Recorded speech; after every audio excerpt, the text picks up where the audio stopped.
Hello， 大家好，我係 Coco， 今日要介紹一個香港人唔係好熟悉嘅地方，但係喺冬天嘅時候佢係非常之靚，除咗會見到童話一樣嘅白雪森林，更加可以喺雪地上面體驗騎馬車，仲有刺激嘅雪地摩托，去到你膝頭哥嘅軟綿積雪，餵飼野生嘅羚羊，抱下白狐。呢個地方非常浪漫，仲可以感受一下漂流嘅樂趣。當然唔少得去長白山最出名嘅滑雪場，喺聖誕假期一啲都唔擠擁，配套非常完善，酒店亦都靚到好似喺瑞士小鎮一樣，喺度過聖誕真係非常之有氣氛，仲會有精彩嘅煙花。事不宜遲，跟住我一齊玩轉長白山。香港係長白山係冇直航嘅，所以我哋今次喺廣州白雲機場出發，全程4個半小時。冬天嘅長白山係零下15到20度，所以一定要着得非常保暖。司機大哥就嚟咗接我哋啦。長白山主要分為北坡同埋西坡，主要嘅觀光地點都喺北坡，而滑雪場就會喺西坡。北坡嘅景點通常都係呢幾個，由機場去北坡需要個零鐘頭。第一個景點雲頂市集，佢係一個特色美食同埋文創街區，就好似一啲夜市一樣，亦都佈置得非常之靚。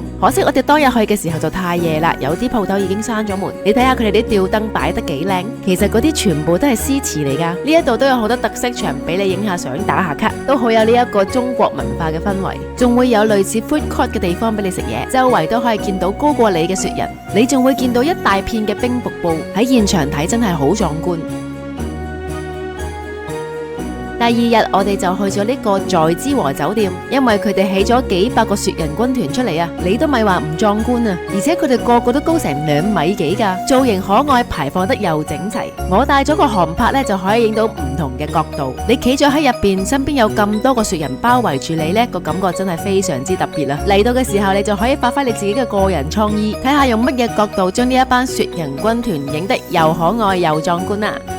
下一個景點就係雪絨花公園，其實佢哋嘅景點都好集中嘅，搭車都係5分鐘左右嘅啫。呢一度又有另外一班雪人軍團啦，不過呢一批就比較肥啲啦，而且數量都冇頭先咁多嘅，不過咁可愛都值得同佢哋影翻幅相嘅。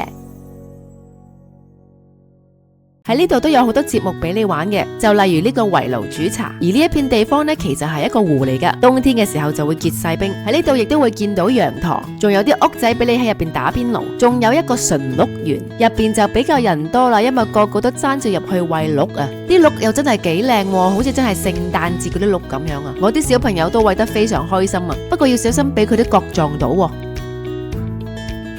哇，真係人山人海啊！餵完鹿我哋就會見到前面一大片嘅冰瀑布，不過佢有啲圍欄圍住咗，工程仲未完成，所以我哋就唔可以行近啲影相啦。我見人哋喺小紅書影相影到鬼死咁靚，就好似咁樣啦。下一站我哋嚟到恩都里，佢有一啲好靚嘅特色建築，建議你哋夜晚先至嚟。除咗會比較熱鬧之外仲會有各種嘅表演同埋煙花 show 嘅。喺呢一度都有好多唔同嘅特色小食餐廳，例如係當地好出名嘅鐵鍋燉、東北嘅家常菜同埋黃牛火鍋都值得一試。喺呢一度嘅景色都非常之靚。其實我有一刻覺得自己好似喺日本一啲村落咁樣。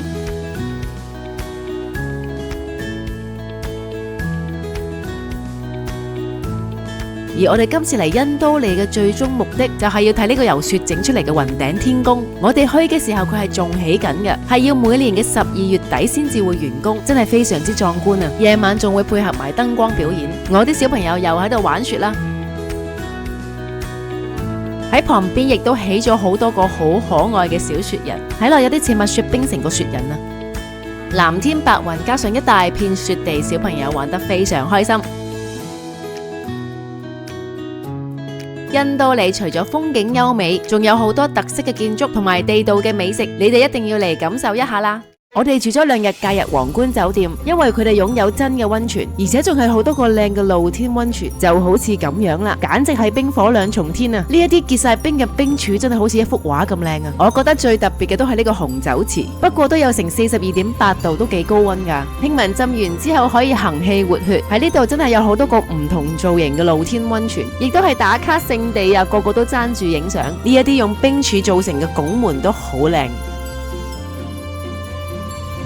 真係有啲似置身 Frozen 嘅感覺啊！我基本上都試晒佢哋唔同造型嘅溫泉，其實一上水就係-15度噶啦，所以你轉場嘅時候都要因住冷親啊！呢一個溫泉景真係好靚啊！大家記住入住呢一間酒店啦。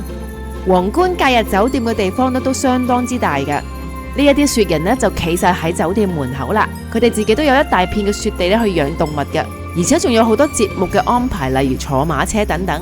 小朋友淨係留喺呢一間酒店都有排玩啊！呢一度嘅建築起到好似童話故事一樣，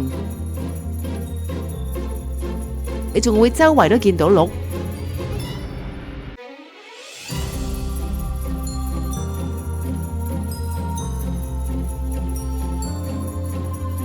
冇記錯咧，應該係50蚊一次可以騎呢隻馬車嘅。你仲會見到雪地野兔，你可以買飼料餵佢哋，亦都有好多羊駝。嗰度啲鹿仔真係好可愛啊！呢一間酒店真係養咗好多鹿啊！佢哋都會定時定候餵佢哋，咁就會全部鹿咧走晒出嚟噶啦。佢哋仲包圍住我個女，我個女都有啲驚啊！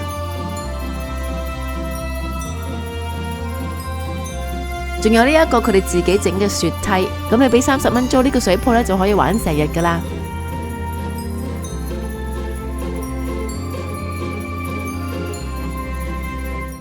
第二日我哋就要去一個遠少少嘅地方，叫做努里克湖，就要1個半鐘頭嘅車程。沿途咧已經見到好靚嘅雪景啦。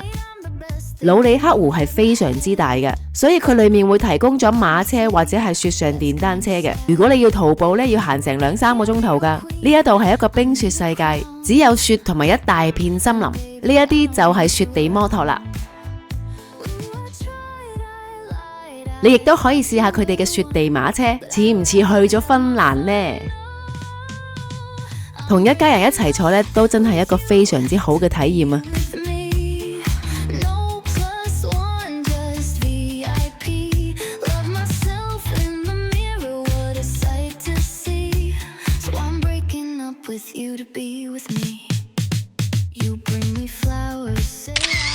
呢一度嘅積雪咧可以去到膝頭哥咁深噶，而且係粉狀嘅，淨係同啲小朋友玩雪都可以玩好耐啊！喺呢度都可以餵下佢哋嘅鹿，不過真係好多人啊！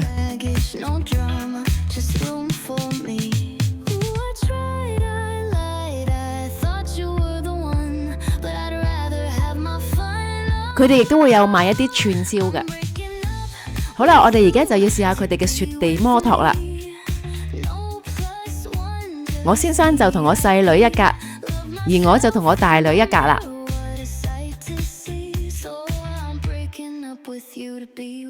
我想話佢真係揸得超級快，我有幾次覺得自己想飛出嚟啊！非常之重要，你一定要戴口罩，如果唔係你塊面會凍傷嘅。話咁快就到達終點啦！呢一個努里克湖冬天嘅時候就會結冰，後面就係一大片森林。好可惜當日嘅天氣唔好，灰沉沉一片，亦都睇唔到日落，所以都要睇下你嘅運氣啦。其實啲雪地摩托嘅外形睇落都幾型噶，仲可以同狐狸影相噶。呢一隻白狐都真係好乖啊！如果要同佢哋影相呢，就係30蚊一次，都應該係非法捕捉攞嚟做生意噶啦。最後我哋就坐呢架4驅車落山啊！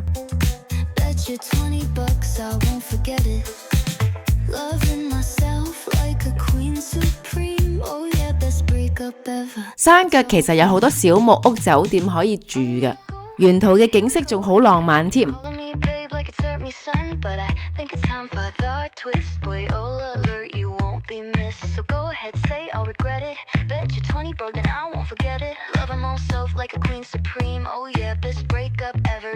我哋跟住就出返市區依圖啦。呢一個鐵鍋燉呢，就係東北人好出名嘅菜式，入邊係排骨同埋雞肉，唔好睇佢好似好老咁啊，其實啲肉好嫩噶，加埋黐喺爐邊呢啲鍋餅呢，實在太好食啦。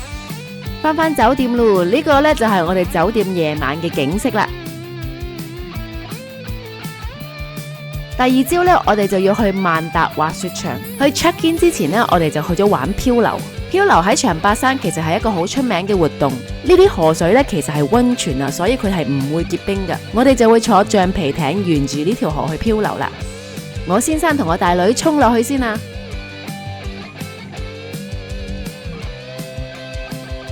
今日嘅落雪量唔多，所以樹枝上面都冇掛到好多積雪，但係我覺得呢個景都算唔錯啊！不過要記得真係要着得夠暖啊。